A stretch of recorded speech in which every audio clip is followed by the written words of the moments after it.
Welcome to this YouTube channel. आज के इस वीडियो में हम लोग बहुत ही इम्पोर्टेंट चैप्टर के बारे में देखने वाले हैं, जैसा कि आपने बोर्ड पे देखा भी होगा और थंबनेल से भी आप लोगों ने देखा ही होगा, स्केलर एंड वेक्टर को। तो सबसे पहले मैं आप लोगों को ये बताता हूँ कि ये चैप्टर इम्पोर्टेंट कितना है फिजिक्स के लिए। तो देखिए, आप लोग पहले चैप्टर में पढ़े होंगे फिजिकल क्वांटिटी के बारे में। चैप्टर नंबर 1 में आप लोगों ने पढ़ा होगा फिजिकल क्वांटिटी, दैट मीन्स भौतिक राशि। और वहां पर आप लोग देखे होंगे भौतिक राशि को दो पार्ट में कैटेगराइज किया गया होगा। एक होगा on the basis of dependency और दूसरा होगा on the basis of direction. और बेसिस ऑफ डायरेक्शन पर दो चीज आप वहां पर देखे होंगे, स्केलर एंड वेक्टर। तो आप लोगों को जैसा कि पता भी होगा, पहला चैप्टर में पढ़ा भी होगा, हम लोग फिजिक्स में जो भी टर्म्स पढ़ते हैं मैक्सिमम से मैक्सिमम टर्म्स सारा आपका फिजिकल क्वांटिटी कहलाता है, मतलब भौतिक राशि कहलाता है। फिजिकल क्वांटिटी के अंतर्गत क्या क्या आता है, जैसे कि एक दो एग्जांपल बताता हूँ। जैसे कि हो गया velocity, acceleration, time, linear momentum, force, mass, torque, electric current, electric potential, ये सारे के सारे आपके फिजिकल क्वांटिटी हैं। ठीक, तो फिजिकल क्वांटिटी का आप दो पार्ट पढ़े हैं, एक स्केलर और दूसरा वेक्टर। तो यानी कि हम लोग जो भी पढ़ते, जैसे फोर्स पढ़ा ये वेक्टर हो गया, मास पढ़ा स्केलर हो गया, तो ये सारा तो वेक्टर ही है। अब फिजिक्स में इन्हीं सब चीजों को हमको वैल्यू निकालना होता है, फाइंड आउट करना होता है। तो दैट मीन्स स्केलर और वेक्टर इस तरह का रहेगा। तो अगर हम स्केलर वेक्टर को ना पढ़े तो दैट मीन्स नहीं सीख पाएंगे कि सॉल्व कैसे करना है। और जबकि आपको पूरा whole physics, whole 12th, whole 11th, आगे भी मैक्सिमम चीजें आपको स्केलर एंड वेक्टर का ही होगा। तो ये आपका बहुत ही इंपॉर्टेंट चैप्टर बन जाता है किसी भी चीजों को समझने के लिए। वैसे ये 11th का चैप्टर है, बट आप देखना 12th में भी आपको लगभग मैक्सिमम टाइम यूज होगा। सिंपल सी बात है, देखिए फिजिकल क्वांटिटी 12th में भी पढ़ना है। जैसे कि पहला चैप्टर आपका इलेक्ट्रोस्टेट है, उसमें चार्ज पढ़ेंगे, कूलम्ब्स लॉ पढ़ेंगे, फोर्स पढ़ेंगे।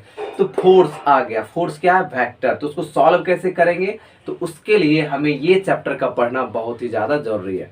तो ओवरऑल मैं आपको ये कहना चाहूँगा कि आप लोग बिना वीडियो को स्किप किए हुए एक एक पॉइंट को अच्छे से ध्यान से देखिए, क्योंकि ये अगर आपको समझ में आ गया, स्केलर वेक्टर समझ में आ गया, तो यकीन मानिए पूरा फिजिक्स का न्यूमेरिकल के साथ साथ थ्योरी भी आपको बहुत ही सिंपल लगेगा। तो वीडियो को लेट ना करते हुए वीडियो को स्टार्ट करते हैं। तो जैसा कि आप लोगों को पता है कि स्केलर एंड वेक्टर क्या है, फिजिकल क्वांटिटी का टाइप्स है। तो अब हम लोग डायरेक्ट यहाँ पर डिफाइन कर लेते हैं स्केलर क्वांटिटी को।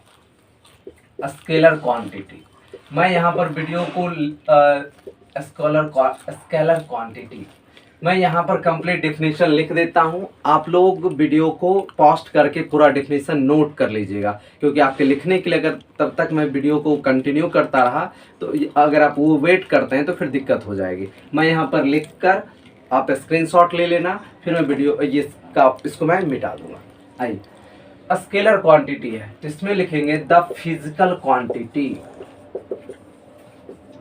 The physical quantity which has only magnitude, the physical quantity which has only magnitude is called scalar quantity। साथ में आप लोग ये भी देख सकते हैं कि इसमें जो है कोई डायरेक्शन नहीं होता है, मतलब स्केलर क्वांटिटी होगा the physical quantity which has only magnitude is called scalar quantity. मतलब वैसी राशि, हिंदी में अगर आप लोग जानना चाहें या लिखना चाहें तो लिख सकते हैं वैसी राशि जिसमें सिर्फ परिमाण होता है, उसे ही क्या कहेंगे हम लोग, स्केलर क्वांटिटी कहेंगे। अब इसके कुछ प्रॉपर्टीज देख लेते हैं। तो सबसे पहले इसका हम एग्जाम्पल देखते हैं। एग्जाम्पल में देखिए मास ले लेते हैं। मास का मतलब हो जाता है आपका द्रव्यमान, तो ये आपका स्केलर क्वांटिटी हो जाएगा। टाइम ले लेते हैं, समय, ये भी आपका स्केलर, क्योंकि इसमें सिर्फ मैग्नीट्यूड है, डायरेक्शन नहीं है। और ले लेते हैं लेंथ, लंबाई। तो इस तरह से आपके बहुत सारे क्वांटिटीज हैं जो स्केलर हैं, मतलब इसमें सिर्फ मैग्नीट्यूड होगा और डायरेक्शन नहीं होगा। अब हम लोग कुछ इसके प्रॉपर्टीज को देख लेते हैं। तो scalar quantity is represented bye simple alphabetical letter। मतलब आप सिंपल अल्फाबेटिकल लेटर के जरिए आप स्केलर क्वांटिटी को रिप्रेजेंट कर सकते हैं। जैसे मान लीजिए अगर मैं ए लिखता हूँ तो सिर्फ ए लिखा हुआ तो स्केलर हो जाएगा। एम लिखा हुआ है मास, तो ये एम मास के लिए हम लोग जनरली यूज करते हैं, तो ये आपका स्केलर हो जाएगा। टी डालते हैं तो ये हो जाएगा स्केलर। तो यानी कि पहला पॉइंट हो गया कि अदिश राशि को हम लोग सिंपल साधारण अल्फाबेट पढ़े होंगे ए से जेड तक, उसके लेटर से हम लोग जनरली डिनोट करते हैं। जैसे यहाँ पर आपको दिख रहा होगा, इसी को आप कैपिटल लेटर में भी लिख सकते हैं, स्मॉल एम या कैपिटल एम। तो इस तरह से हम लोग रिप्रेजेंट करते हैं। जैसे कि मान लीजिए द्रव्यमान हो गया, द्रव्यमान आपको कह रहा है कि द्रव्यमान दिखाना है 5 kg, तो यहाँ पर लिखेंगे small m is equal to 5 kg। बस सिंपल इस तरह से आपको रिप्रेजेंट कर देना है। और हाँ, जब तक मैं यहाँ पे समझा रहा हूँ तो कंप्लीटली आपको समझना है, ऐसा नहीं कि मैं इधर समझा रहा हूँ तो आप लोग नोट करो, तो फिर आप बेहतर तरीके से नहीं समझ पाओगे। ओके, तो मैं अब नेक्स्ट पॉइंट यहाँ पे लिखाता हूँ। देखिए नेक्स्ट पॉइंट है स्केलर क्वांटिटी, या सिंपली स्केलर भी आप यूज कर सकते हैं। स्केलर क्वांटिटी इज एडेड और subtracted bye simple algebraic method. Simple algebraic method मतलब ये हुआ कि अदिश राशि को हम लोग साधारण अलजेब्रिक मेथड मतलब साधारण बीजगणितीय मेथड के द्वारा जोड़ सकते हैं और घटाव कर सकते हैं, सॉरी जोड़ते हैं और घटाते हैं, इसी से हम लोग करते हैं। जैसे कि मैं एग्जांपल से दिखाता हूँ। मान लीजिए M1 आपका दे दिया है 5 kg और M2 आपका दे दिया है 10 kg। अब यहाँ से आपको इसको कह रहा है कि जोड़ने के लिए, तो सिंपल हम लोग यहाँ से M1 प्लस M2 लिखेंगे, ये हो जाएगा 5 kg, ये हो जाएगा 10 kg। तो ओवरऑल यहाँ से हम लोग इसको जोड़ेंगे तो ये आपका होगा 10 kg। सिमिलरली टाइम के लिए देख लीजिए, टाइम अगर है 2 सेकेंड और एक T2 आपका दिया हुआ है 4 सेकेंड, और इस तरह से इसको अगर जोड़ने को कहा जाए तो 2 + 4 आपका 6 सेकेंड हो जाएगा। तो यही था स्केलर क्वांटिटी का।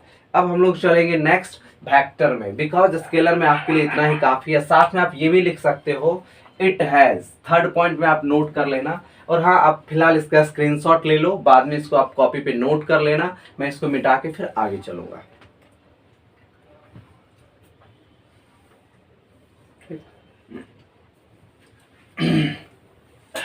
चलिए, थर्ड पॉइंट आप इसमें ये लिख सकते हो कि स्केलर क्वांटिटी में डायरेक्शन नहीं होता है, मतलब it has no direction, no fix direction आप कर लो। It has not fix direction मतलब इसमें निश्चित दिशा नहीं होती है, इसको आप कॉपी पे नोट कर लेना। It has not fix direction, क्योंकि द्रव्यमान हो गया तो उसमें होगा नहीं। और यहाँ पर फिक्स्ड क्यों लिखा है, क्योंकि किसी किसी में आपको डायरेक्शन भी होगा लेकिन वो स्केलर होगा, तो इसलिए।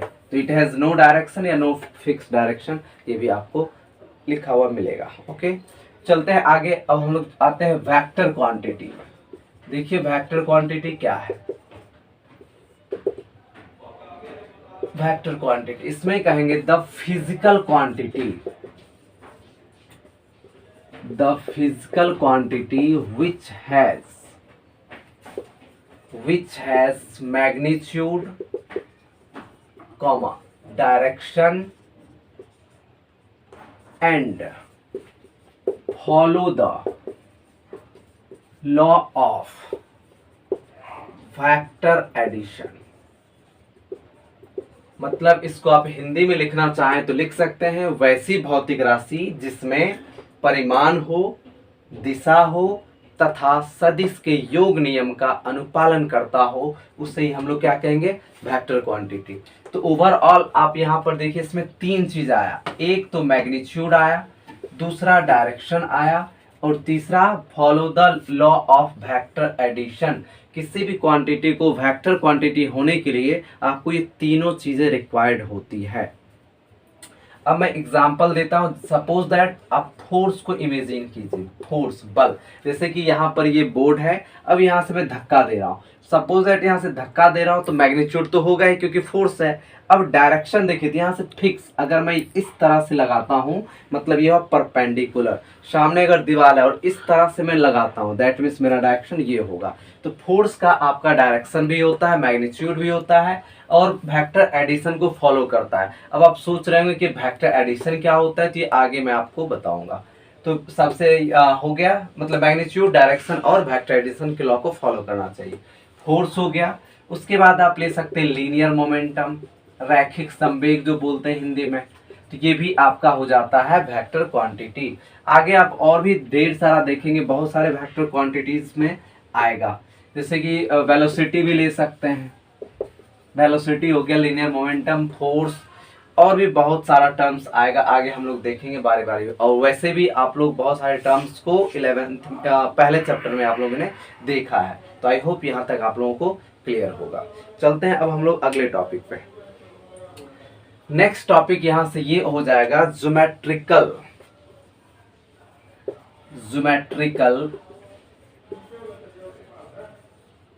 Representation of vector quantity.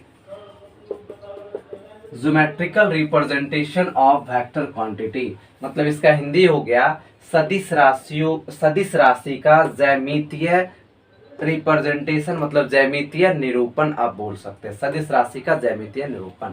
तो देखिए इसमें हम लोग लिखेंगे a vector quantity is represented by a direct line segment with an arrowhead and its length is the magnitude of this vector, and arrowhead represent the direction। आप इसको note करते जाना कॉपी में, फिलहाल अभी आप स्क्रीनशॉट ले लीजिए। देखिए यहाँ पर सिंपली मैंने लिखा है कि वेक्टर क्वांटिटी जो है, सबसे पहले आपने क्या देखा, मैग्नीट्यूड होगा, डायरेक्शन होगा और वेक्टर एडिशन के जरिए जोड़ा जाएगा। हम लोग बारी बारी से एक एक चीज को करने वाला है, मैग्नीट्यूड के बारे में पढ़ेंगे, डायरेक्शन के बारे में पढ़ेंगे, और वेक्टर एडिशन क्या है इसके बारे में पढ़ेंगे। तो फिलहाल हम लोग यहाँ पर आते हैं इस टॉपिक पर। अगला टॉपिक आपका ये कह रहा है geometrical representation of vector quantity, मतलब सदिश राशि को ज्यामितीय निरूपण। तो इसमें क्या होता है कि एक वेक्टर क्वांटिटी है, उसको हम एक डायरेक्ट लाइन सेगमेंट के द्वारा दिखाते हैं, और उस डायरेक्ट लाइन सेगमेंट का जो लेंथ होगा, अभी मैं पिक्चर ड्रॉ करूंगा, लेंथ होगा वही आपका मैग्नीट्यूड कहलाएगा। साथ में एक एरो हेड भी रहेगा, एरो तीर वाला, और वो जो तीर रहेगा, एरो हेड रहेगा, वही आपको क्या बताएगा, डायरेक्शन बताएगा। तो मैं आपको ऊपर पिक्चर ड्रॉ कर देता हूँ।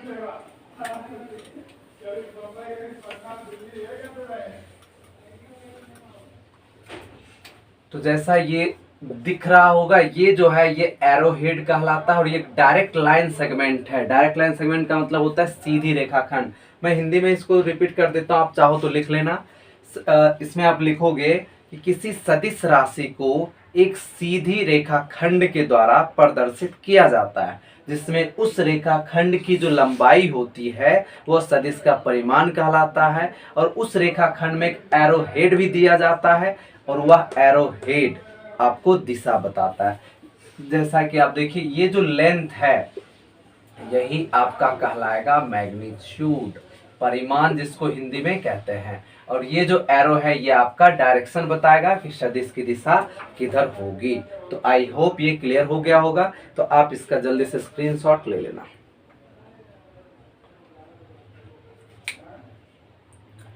चलिए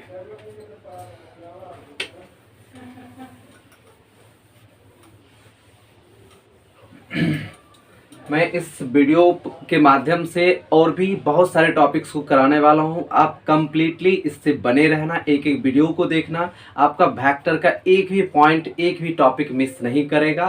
पूरा जो आप 12th 11th के कोर्स में आप पढ़ने वाले हैं, सारा यहाँ पर मैं आपको करा दूंगा। तो इसमें एक भी मिस नहीं होगा। इसके लिए ज़रूरी है कि आप एक एक पॉइंट को अच्छे से देखें, समझें। और हाँ, अगर किसी पॉइंट में प्रॉब्लम आती है, डाउट आती है, तो इसके कमेंट सेक्शन में आप जाकर वहाँ पर लिखना, मैं उसका जवाब दे दूँगा। चलिए, तो अभी आपने क्या देखा कि एक वेक्टर क्वांटिटी में क्या क्या चीज़ें ज़रूरी होती है वेक्टर क्वांटिटी कहलाने के लिए। तो सबसे पहले आपने देखा मैग्नीट्यूड, ये एन है, मैग्नीट्यूड दिशा। दूसरा आपने देखा डायरेक्शन, एक फिक्स डायरेक्शन भी होना चाहिए। तीसरा देखा कि लॉ ऑफ वेक्टर एडिशन को भी फॉलो करना चाहिए, तभी जाकर कहलाएगा वेक्टर क्वांटिटी। अब आप यहाँ से समझो, कुछ ऐसे भी क्वांटिटीज होते हैं अच्छा, उससे पहले वेक्टर क्वांटिटी में ये तीनों का तीनों फॉलो करना चाहिए, तभी वो कहलाएगा वेक्टर। ऐसा नहीं कि सिर्फ मैग्नीट्यूड और डायरेक्शन आ गया तो वेक्टर कहलाएगा, तीनों होना चाहिए। कुछ क्वांटिटीज क्या होते हैं कि उसमें मैग्नीट्यूड भी होता है, डायरेक्शन भी होता है। मतलब आपको कुछ वैसे क्वांटिटीज दिए जाएंगे जिससे मैग्नीट्यूड भी होगा, डायरेक्शन भी होगा, ऑल्दो फिर भी उसे हम लोग अदिश राशि में रखेंगे, सदिश में नहीं रखते हैं। क्यों? क्योंकि वह तीसरे को फॉलो नहीं करता है। तो मतलब आप लिख सकते हैं, there are some physical quantities which has magnitude and direction but they are called a scalar quantities because they doesn't follow the law of vector addition। मतलब कुछ ऐसे भौतिक राशि हैं जिसमें परिमाण भी है, दिशा भी है, फिर भी वो आपको अदिश राशि कहलाता है, क्योंकि वह सदिश के योग नियम का अनुपालन नहीं करता। तो ऐसे कौन कौन से टर्म है तो दिखा देता हूं मैं आपको। ऐसे में आप एग्जाम्पल में लिख सकते हो, इलेक्ट्रिक करंट हो गया, जिसको हम लोग विद्युत धारा कहते हैं। सरफेस टेंशन ले सकते हैं आप लोग, सरफेस टेंशन, पृष्ठ तनाव हो गया, प्रेशर हो गया। तो ये सब कुछ ऐसे क्वांटिटीज हैं जिसमें जैसे इलेक्ट्रिक करंट का देखिए, तो आपको पता है इलेक्ट्रिक करंट का मैग्नीट्यूड 2 एम्पियर 3 एम्पियर कुछ ना कुछ होता ही है, और डायरेक्शन भी होता है प्लस से माइनस की ओर, लेकिन यह वेक्टर एडिशन को फॉलो नहीं करता है। That's why electric current scalar है। सिमिलरली सरफेस टेंशन और प्रेशर के साथ भी होता है। तो अभी आप लोगों को सबसे पहले ये जानना है वेक्टर एडिशन, तब ये एग्जाम्पल बेहतर समझ पाएंगे। तो आप लोग पैसेंस रखो, लॉ ऑफ वेक्टर एडिशन को पढ़ने के बाद हम लोग इसको फिर से एक बार एक्सप्लेन करेंगे। तो ओवरऑल आपको याद हो जाना चाहिए, वेक्टर क्वांटिटी होने के लिए आपके पास मैग्नीट्यूड होगा, डायरेक्शन होगा, साथ ही वेक्टर एडिशन को फॉलो भी करना चाहिए। चलिए आगे चलते हैं। अब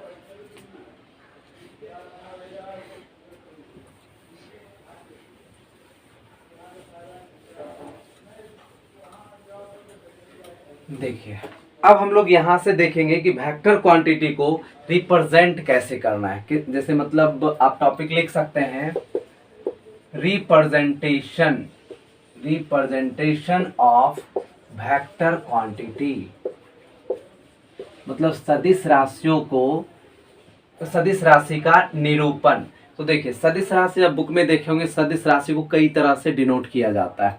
जैसे कि मान लीजिए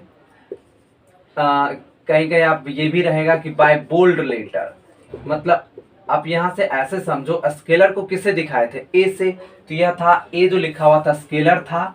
अब यहीं पर बोल्ड लेटर कहने का मतलब हुआ कि यह ए है, इसी को आप बोल्ड कर दो।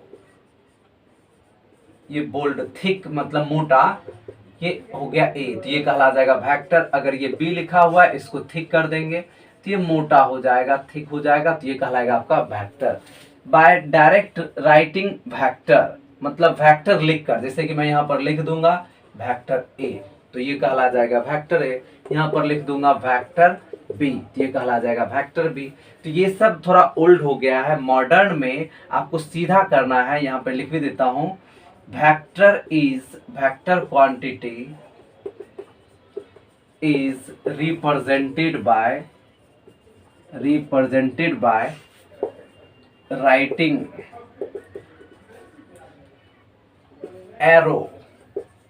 Arrow sign. मतलब ये जो एरो साइन है, vector quantity is represented by writing arrow sign over the alphabetical, या इंग्लिश अल्फाबेटिकल भी लिख सकते हो, ओवर द लेटर आप यहाँ पर सिंपली लिखो, ओवर द लेटर। मतलब अगर ये ए लिखा हुआ है, इसके ऊपर अगर मैं ये एरो डाल देता हूँ तो इसका मतलब हुआ कि वेक्टर क्वांटिटी है। अगर ये बी है, इसके ऊपर डाल देता हूँ, ये पी है, इसके ऊपर डाल देता हूँ, क्यू है, इसके ऊपर डाल देता हूँ, आर है, इसके ऊपर डाल देता हूँ, तो ये सभी का सभी क्या कहलाएगा, वेक्टर। तो ये सब अब उतना यूज नहीं होता है, मेनली हम लोगों को बस ये यूज करना है, तो आप लोग इसका ख्याल रखोगे। मतलब वेक्टर क्वांटिटी को कैसे रिप्रेजेंट करेंगे, तो किसी भी लेटर के ऊपर एरो डाल देने से। मतलब यहाँ पर मैं P लिखता हूँ और ये एरो डाल देता हूँ, तो ये हो गया आपका वेक्टर। मतलब इसमें आपको डायरेक्शन भी है और मैग्नीट्यूड भी है। अब देखो आप, अगर मैं यहाँ से इस एरो को रिमूव कर देता हूँ, अब क्या होगा, अब बताइए क्या कहलाएगा ये। अगर मैं एरो को रिमूव कर देता हूं तो ये कहलाएगा स्केलर क्वांटिटी, क्योंकि सॉरी स्केलर क्वांटिटी नहीं, अगर यहां से मैं एरो रिमूव कर देता हूं तो सिर्फ कहलाएगा मैग्नीट्यूड। मतलब इसके पास सिर्फ मैग्नीट्यूड होगा। अब सिर्फ मैग्नीट्यूड है तो क्या कहलाएगा, स्केलर। तो याद रखना है, वेक्टर को रिप्रेजेंट करने के लिए हमें एरो डालना है। आई होप ये क्लियर होगा। चलिए स्क्रीनशॉट ले लेना। चलिए, तो अभी आप लोगों ने सीखा कि किसी भी वेक्टर को रिप्रेजेंट करने के लिए हमें उस वेक्टर के ऊपर एरो साइन लगा देना होता है। नेक्स्ट देखते हैं अब हम लोग magnitude, representation of magnitude. Representation of magnitude मतलब परिमाण को कैसे डिनोट करेंगे, तो सिंपल है। किसी भी जो वेक्टर क्वांटिटी लिखा हुआ है जिसमें डायरेक्शन और मैग्नीट्यूड दोनों है, उसको क्या करना है, इस मोड के अंदर डाल देना है। मतलब ये ए जो था ये क्या था, वेक्टर, सिर्फ ऐसा लिखा हुआ है, मतलब इसमें डायरेक्शन और मैग्नीट्यूड दोनों है। अब इसको उठा के मोड के अंदर डाल देना है, तो ये क्या कहलाएगा, मैग्नीट्यूड ऑफ वेक्टर ए। अब मान लीजिए यहाँ पर P था ये वेक्टर, इसको मैंने मोड, ये मोड आप लोगों को पता होगा दोनों इक्वल लेंथ लिया जाता है, मोड आप बेसिक क्लास में भी पढ़े होंगे। तो मोड के अंदर मैंने इसको रख दिया तो ये क्या हो जाता है, मैग्नीट्यूड। और ये भी पता होगा मोड के अंदर प्लस रखो माइनस रखो सब प्लस हो जाता है। तो मोड के अंदर डाल देंगे तो रिप्रेजेंट करेगा मैग्नीट्यूड को। अगर ये वेक्टर ए बी है, इसको मोड के अंदर डाल दिया तो ये कहलाएगा मैग्नीट्यूड। अगला देखते हैं हम लोग डायरेक्शन। मतलब डायरेक्शन को कैसे रिप्रेजेंट करेंगे, रिप्रेजेंटेशन ऑफ डायरेक्शन।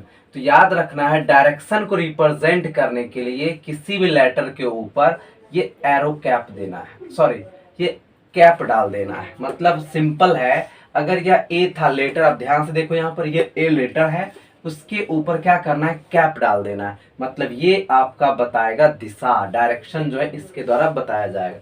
मतलब P जो था कोई वेक्टर था, इसकी दिशा हमें दिखाना है, तो इस P के ऊपर एरो को हटाकर ये कैप डाल देना है। मतलब क्या बता देगा आपको, दिशा। जैसे ये ए बी वेक्टर था, मोड के अंदर डाले मैग्नीट्यूड हो गया।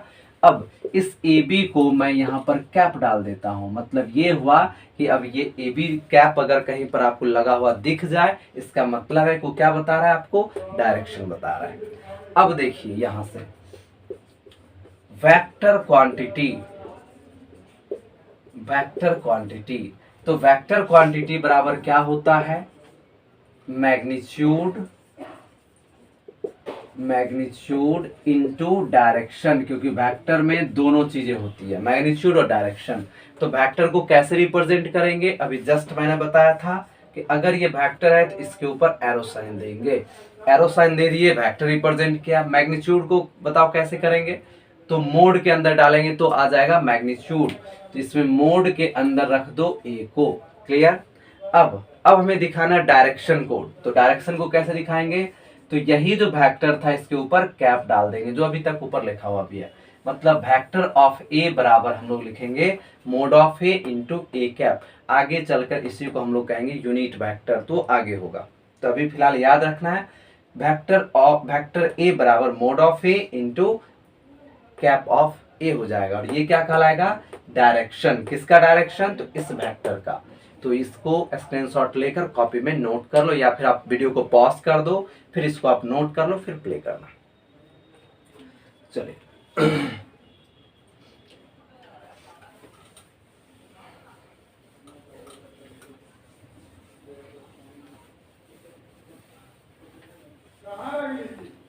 अब यहाँ पर देखो, अभी देखा तुम लोगों ने कि अगर ये वेक्टर है तो इसको कैसे रिप्रेजेंट करेंगे, mode of A into A cap से। क्लियर है? तो इस तरह से हम लोग वेक्टर को रिप्रेजेंट करेंगे। अब अगर मान लो सपोज दैट ये वेक्टर p है, इसको दिखाना है, तो बताओ कैसे दिखाएंगे। तो इसको दिखाएंगे mode of p into P cap. ठीक है? और हाँ, एक चीज और अभी ध्यान में रखना, अगर हमें लिखना है magnitude, suppose that magnitude of vector p को ही ले लेते हैं। ठीक है? तो मैग्नीट्यूड ऑफ वेक्टर p को दिखाना है, तो अभी मैंने बोला था ये मोड ऑफ p करके मोड में डाल देना। क्लियर? एक सेकेंड, यहां पर मोड के अंदर क्या करना है, p को डाल देना है। ठीक है? और इसको लिखने का, मैग्नीट्यूड दिखाने का एक और तरीका है। वो तरीका क्या है, अभी याद होगा मैंने बताया था कि स्केलर के लिए सिर्फ a लिख दो, मैग्नीट्यूड का पता चल जाएगा, तो ये सिर्फ स्केलर होगा। स्केलर है तो सिर्फ मैग्नीट्यूड है। उसी तरह से अगर हमें वेक्टर p का मैग्नीट्यूड दिखाना है, तो इसके लिए क्या करना है, इस मोड को हटा देना और एरो को भी हटा देना, सिंपली लिख देना है p। तो दैट मीन्स क्या कहलाएगा, मैग्नीट्यूड ऑफ p। उसी तरह से यहाँ पर a है, तो इस वेक्टर a को हम लोग ऐसा भी लिख सकते हैं, और या एक मिनट, इस वेक्टर a को हम लोग ऐसा भी लिख सकते हैं, a into A cap. I hope clear होगा। तो याद रखना है, मोड को मैग्नीट्यूड को दिखाने के लिए मोड के अंदर उस वेक्टर क्वांटिटी को डाल दिया जाता है, या फिर मोड और एरो दोनों को हटा दिया जाता है। तो ये भी क्या कहलाएगा, मैग्नीट्यूड। तो ये क्या कहलाएगा, मैग्नीट्यूड। तो P समझ में आ गया। अब देखो, अगर मान लो वेक्टर R दिया हुआ है, तो वेक्टर R को क्या लिखेंगे, मोड ऑफ R इंटू में R कैप। ये मैग्नीट्यूड बताएगा, और ये डायरेक्शन, या इसी को हम लोग लिख सकते हैं मोड ऑफ R बराबर, सिंपली यहाँ से मोड हटाएंगे, ये R हो जाएगा और इंटू R कैप हो जाएगा। आई थिंक आप लोगों को पूरा समझ में आ रहा होगा। तो अब हम लोग चलेंगे नेक्स्ट डायरेक्शन पे। तो डायरेक्शन के लिए आपको नेक्स्ट पार्ट के वीडियो में आपको मिलेगा, कुछ स्पेशल डायरेक्शन के बारे में हम लोग डिस्कस करेंगे। जैसा कि, एक मिनट, आप देखते होंगे कभी कभार डायरेक्शन के टर्म में नॉर्थ, साउथ, ईस्ट, ये सब का यूज किया जाता है। तो डायरेक्शन में जैसे कि 50 डिग्री नॉर्थ ऑफ ईस्ट लेते हैं, 30 डिग्री साउथ ऑफ ईस्ट लेते हैं। तो ये सब का टर्म जो है यूज किया जाता है डायरेक्शन के लिए। तो हम लोग नेक्स्ट वीडियो में इस डायरेक्शन को देखते हुए आगे को पढ़ेंगे। तो वीडियो का नोटिफिकेशन के लिए बेल आइकन भी आप लोग प्रेस कर लेना, और कंटिन्यूअसली आप चैनल से बने रहो। आप लोगों को रेगुलर वीडियोस मिलती रहेगी, और कंप्लीट यहाँ पर एज ए कोर्स आप लोगों को कराया जाएगा। मिलते हैं नेक्स्ट वीडियो में, तब तक के लिए थैंक यू।